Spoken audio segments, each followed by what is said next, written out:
হাদি হত্যার পেছনে সরকারের ভেতরে এবং বাইরে নানা মহল জড়িত ছিল এবং এর বিচার যাতে না হয় এখন পর্যন্ত এই ষড়যন্ত্র চলমান রয়েছে।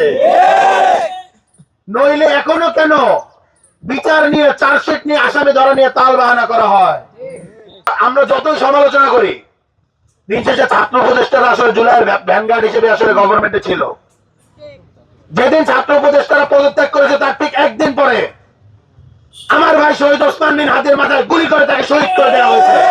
আমরা সন্দেহ করি হাদি হত্যার পেছনে সরকারের ভেতরে এবং বাইরে নানা মহল জড়িত ছিল এবং এর বিচার যাতে না হয় এখন পর্যন্ত এই ষড়যন্ত্র চলমান রয়েছে।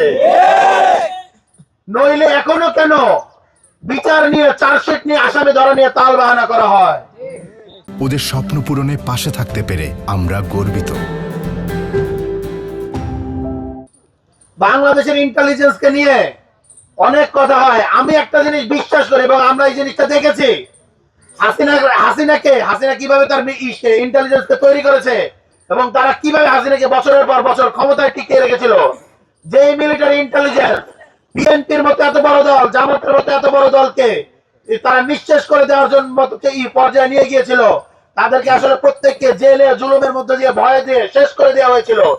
তারা একজন আসামি ধরতে পারে না, এই জিনিসটা আসলে সন্দেহের উদ্বেগ ঘটায়।